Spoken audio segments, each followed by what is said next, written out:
Thinking about traveling to Australia soon? Well, here's 20 things you need to know before you go.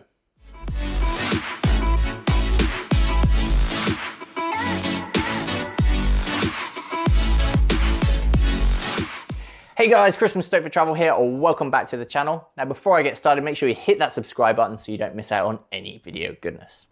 Now today we're going to talk about one of my favorite countries in the world, Australia.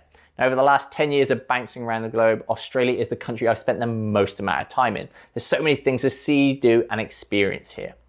Now, if you're busy planning your trip to Australia, here's 20 things that I think you need to know before you go to Australia. Everything from GOON hangovers through to the best ways to travel, things you can't miss out on, little hints and tips that I've picked up along the way. So yeah, let's get started.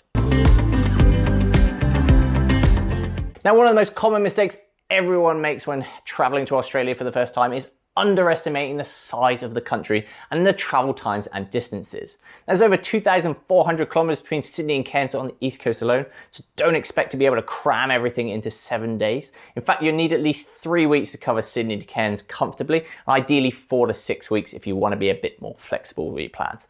And then of course there's heaps of other parts of Australia as well as the east coast, such as Northern Territory, the Red Centre, and of course Western Australia as well. Bottom line on that one, guys, is don't expect to bounce between destinations in a couple of hours. You might need to take some internal flights as well. So yeah, don't underestimate your travel times and distances. Next up is the fact that GOON is going to be your best friend, but also your worst enemy. Now, GOON is the nickname given to the cheap box wine found out here in Australia, and it has horrendous hangovers. So why are you going to end up drinking it in the first place? Well, to put it in perspective, a 6-pack of beer in Australia is around about 18 to 20 bucks, and 5 litres of GOON, so wine, 13%, is also going to set you back about $20. So if you're budget traveling around Australia, what do you think you're going to end up pre-drinking with? Yep, GOON. Just beware of the horrendous hangovers, guys, the weird trippy dreams. I've done a whole other blog post on GOON, so make sure you check out the links in the description below for that one. But yeah, GOON, best friend and also worst enemy. Another thing to keep in mind when you head to Australia for the first time is the fact there are quite a variety of bus options to choose from. Now, the most popular way of getting around Australia is the Greyhound passes. They do a hop-on, hop-off, and also a Wimmet pass. You've also got the Premier bus. It's slightly less flexible, but it is a lot cheaper. And then you've got things like Stray Australia, so it's kind of a semi-guided tour. And of course, you've got heaps of other options as well for getting around, such as camper van hire, car hire, and more. So yeah, make sure you look into your travel options and check out the crew from RTW Backpackers for the best ways to travel around Australia. Now, another thing I recommend to everyone heading to Australia for the first time is do not overlook Western Australia. Yes, the East Coast is where a lot of the fun, crazy times are happening, things like Whitsundays and Fraser Island, but Western Australia is not to be missed. I camper van from Perth to Darwin along the west coast of Australia, and it was absolutely mind-blowing. You've got crazy places like the Pinnacles and Wave Rock, you've got wineries down at Margaret River, and of course spots like Coral Bay, Shark Bay, and Monkey Mire with wild dolphins as well. And of course you've got spots like Broome and Exmouth, incredible scuba diving with whale sharks and manta rays, and then you've just got the landscape in general. So yeah, if you want to make the most of Australia, don't miss out on WA. Now, one of my top tips for traveling to Australia for the first time is pencil in lots of time for Byron Bay. Now, if you've been following my adventures for a while, you know that Byron Bay is by far my favorite spot on the East Coast. So many awesome things to do here. This barefoot hippie town is full of incredible beaches and amazing surf. Make sure you check out my full guide to Byron Bay in the links below. And yeah, pencil in plenty of time for Byron Bay. Now, even though Byron Bay is my favorite stop along the East Coast, Yamba is the hidden gem. This sleepy little beachside town sits a couple hours south of Byron, so it's a great place to stop off on the way up to Byron or on the way south down to Sydney. It's all about quiet vibes here, beach life, and incredible surf. A lot of locals describe it as Byron 25 years ago, so if you're looking to explore a nice little quiet beachside town, Yamba's the place to head. Now, when it comes to the best things to do on the east coast of Australia, the two tours I recommend you don't miss out on are Fraser Island and the Whitsundays. Now, Fraser Island is the world's largest sand island, and here you can head out on a 4x4 tag-along tour. We can cruise along the beach highways and through rainforest tracks. It's a really awesome option to do, and I definitely recommend the overnight camping tours, as you get to sleep under the stars and enjoy an amazing campfire.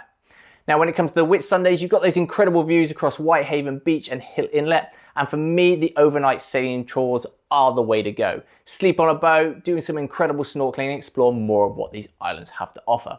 Of course, if you are short on time or don't have the budget for the overnight options, there are amazing day trips there too. If you want more help finding the best Fraser Island and Whitsundays tours, check out the links in the description below. Now, for those of you who are looking to stay in hostels while you're traveling around in Australia, one word of advice: they do vary massively in both price and quality, so do your research before you book. There are plenty of incredible flash packer accommodation options all around the country that are a little bit more pricey but do have lots more facilities and comfort. And of course, there are some budget options that aren't so great as well. Best bit of advice I can give you on this is do your research and check out the reviews before you book. Now, the other thing that a lot of people tend to underestimate before traveling to Australia is how much it costs to travel in Australia. In fact, on my average budget for a backpacker, it works out about 109 Aussie dollars a day. But this does include all your amazing trips, tours, accommodation options, and food budget along the East Coast as well. If you want more advice on that one, check out the link in the description below for my full budget breakdown. That being said, though, it is totally worth it, and even though Australia is more expensive to travel than spots like Bali, Asia, Thailand and places like that, it is definitely well worth it, so don't let that put you off. And even though Australia can be pretty pricey to travel around in, you can also earn heaps of money here on a working holiday visa. Now, for a lot of countries that can get a 12-month working holiday visa, you can expect to earn between $20 to $25 even for jobs like bartending or dishwashing as well. So yeah, it's pretty easy to make that bank, put it in your savings, and then expend it all on traveling afterwards. So yeah, if you can do a working holiday visa, make sure you get it done. And if you do your working holiday visa in Australia, make sure you claim back your tax and your superannuation. Now, both of these are really quick and simple to do online. I've left a link in the description below for my full guide. And with up to £3,000 as an average backpacker refund, you'd be stupid not to do it. And even if you're not keen on a working holiday visa, getting a tourist visa into Australia is relatively simple to do and usually free.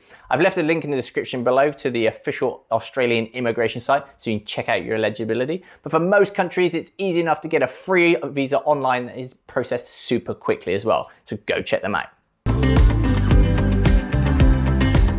Now, another thing people tend to overlook when planning their trip to Australia is, yes, it does get cold and Australia does have a winter. In fact, it can get pretty chilly in the southern parts such as Adelaide, Melbourne, Sydney and Tasmania. So you might even have to pack a jumper for your Australia trip. Now, the Aussie Winter runs through May to September, so be aware when planning your itinerary. That being said, though, the tropics in the north are amazing at that time of year as well, and places like Cairns, the Red Centre and Darwin in the Northern Territory are incredible to explore during the Aussie winter and to escape the colder climates. Now, one of my other top tips for travelling around Australia is camper vanning is heaps of fun and is something you should definitely do. Sure, it's not as cheap and easy as things like the Greyhound passes, but camper vanning is super fun, flexible, and who can beat a good road trip? So even if you just fit in a small road trip, such as the Great Ocean Road, which is a great one to do for like 3 or 4 days, or even your trip from Sydney up to Byron Bay is an awesome New South Wales road trip, it's definitely one trying to do if you can fit it into your plans. Now, also along the traveling side of things, keep in mind that it can be cheaper to fly in Australia than bus or camper van. And the most obvious option with this is if you're trying to get from the East Coast to the West Coast, so flying from like Cairns or Brisbane across to Perth or Darwin, that's definitely cheaper to fly. But it's also worth factoring in your time as well as your money. Now, you can easily get an overnight bus between Sydney and Byron Bay, but you can also fly from Sydney to Ballina and get there within just a few hours as well. And in actual fact, when you weigh it up against how much that takes off your bus pass as well, it can work out way cheaper to fly. Check out companies such as Virgin Australia and Jetstar for some awesome internal flights, but make sure you do your research and you could find out flying is the way to go. Now, when it comes to making the most of your money whilst traveling Australia, getting a package deal really does work out cheaper. If you were to book all your accommodations and your tours separately along the route independently, it definitely works out much more expensive than packaging it all together. Sure, if you're traveling around Australia for a long period of time, say 6 to 12 months, You don't want to bundle in all your accommodation and keep your itinerary fixed. But you can bundle in all your tours together through people like RTW Backpackers. Their links in the description below, and it will save you heaps along the way. If you are coming out to Australia on a shorter period of time, say 2 to 3 weeks, putting together your itinerary and getting it all booked in advance definitely works out cheaper. So make sure you hit up the guys from RTW Backpackers and they'll hook you up with the best deal. And along those lines as well, it's worth pointing out that there's so much to do in Australia, so make sure you do heaps of planning so you don't miss out on anything. Things like surf lessons, dolphin kayaking, Fraser Island, Whitsundays, Magnetic Island, Cape Tribulation, Cairns Waterfall, Sydney Harbour Bridge Climb, the Great Ocean Road, touring round Ayers Rock, feeding wild dolphins in Monkey Mile. There's heaps to see and do. Now, if you want to check out my full Aussie bucket list, the link's in the description below so you don't miss out on any of those awesome experiences. And for scuba divers, it's worth pointing out that Australia is full of incredible diving, but not just at the Great Barrier Reef. Sure, the Great Barrier Reef is pretty awesome and it's definitely worth ticking off your scuba diving bucket list, but spots like Julian Rocks in Byron Bay, the SS Longala, Seal Rocks, and of course Ningaloo Reef are well worth checking out and getting under the water for too. So yeah, if you're scuba diving in Australia, make sure you check out all the awesome sites. Now, when it comes to making the most of your money in Australia, work for accommodation is by far the best way to save money on your travels in Australia. Now, work for accommodation is basically where you trade a few hours a day at a hostel for a free bed and also potentially some meals as well. I spent over 6 months doing that on my first trip to Australia and saved absolutely heaps. Not only did I get a free bed for the night, I also got a free nightly meal and a bar tab as well. So yeah, make sure you check out the hostel receptions, ask for work for accommodations and score yourself a sick job. In fact, it can work out even better than doing paid work. Now, one of my favorite little hidden tips about traveling in Australia is the fact there are free BBQs everywhere. Yet, totally free to use, and most of them have incredible beachside views as well. All you have to do is press a button, they heat up, and you can get cooking. All they ask is you clean them up and leave them in a good state for the next traveler as well. So yeah, don't be that dude, make sure you tidy up after yourself. And there you have it, guys. Those are my 20 things I think you should know before you head to Australia. Now, if you want any more info about traveling in Australia, make sure you check out the links in the description below from all my written guides. That includes everything from budgets, itineraries, to tour reviews and accommodation options as well. And of course, if you have any questions, chuck them in the comments and I'll do my best to answer them. So that's it for this week, guys. Make sure you like, comment, subscribe, and I'll see you next week. Yoo!